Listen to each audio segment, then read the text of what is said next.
So today we're doing a deep dive into what has to be one of the most brilliant opening arguments in all of English literature. Oh, absolutely. We're talking about Shakespeare's Sonnet 1, sometimes called the Poet's Plea. And we really want to dig into the rhetorical genius he deploys here. Yeah, our mission is to analyze how he builds this masterful piece of persuasion. He's arguing that beauty isn't something you just, hoard for yourself. Right, that it's a kind of worldly good, a debt you owe to the future. Exactly. And the structure is incredible. It's like an airtight case. He moves from a truth everyone accepts to a very sharp, very personal accusation. That's what makes it so powerful. It's that logical progression. Okay, so let's start with that first part, the foundation, quatrain 1. This is the bedrock he opens with. From fairest creatures we desire increase, that thereby beauty's rose might never die. But as the riper should by time decease, his tender air might ball his memory. So basically, we all want beautiful things to have children.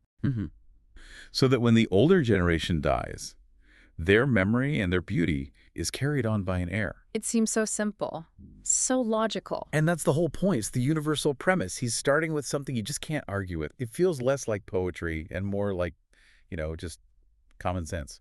But then, right after he gets you nodding along, he pivots. He turns it right on the young man he's talking to. Yes. This is quatrain 2. This is the specific problem. But thou, contracted to thine own bright eyes, feedst thy light's flame with self-substantial fuel. Making a famine where abundance lies, thyself thy foe, to thy sweet self too cruel. Wow, contracted to thine own bright eyes. So you're obsessed with your own reflection. Completely. And that metaphor, feeds thy light's flame with self-substantial fuel. I mean, it's like you're consuming your own potential. It's self-cannibalism, almost, causing a famine where there should be plenty. It really reframes narcissism as an act of self-destruction and cruelty. Okay, so if that's the private, self-destructive element, what about the public consequence? That's where quatrain 3 comes in, right? Absolutely. The stakes get much higher here, he says. Thou that art now the world's fresh ornament, and only herald to the gaudy spring. Within thine own bud buryest thy content, and tender churl makest waste in niggarding. So now your beauty isn't even yours to begin with. You are the world's fresh ornament. Precisely. You belong to everybody. And we should probably just note that gaudy back then didn't mean tacky or tasteless. Right. It meant more like brilliant, dazzling. Exactly. So you're this brilliant messenger of spring, but you're burying all that potential within thine own bud. You're stifling yourself. And he brings in that economic language, makest waste in niggarding. It sounds like a financial crime. It is. Niggarding means hoarding, being a miser. He's accusing the youth of hoarding a beauty that rightfully belongs to the future. And all of this just builds and builds until it crashes down in the final couplet, the verdict. Yeah, and the choice he presents is completely unforgiving. It's inescapable. Pity the world, or else this glutton be, to eat the world's due, by the grave and thee. So either you perform your duty to the world, or you become a selfish glutton.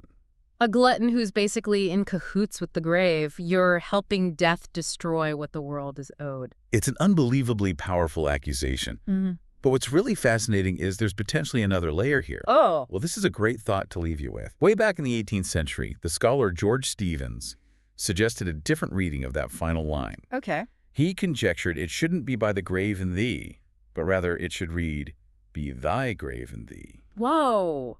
That changes everything. You don't just help the grave. You become your own grave. You become the tomb of your own beauty and your own lineage. It takes it from a personal failure and turns it into a total self-imposed annihilation. So Sonnet 1 is a true masterpiece of persuasion. It frames life itself as this civic responsibility. It's not a suggestion, it's a demand. So what part of Shakespeare's potent logical argument will you be mulling over this week?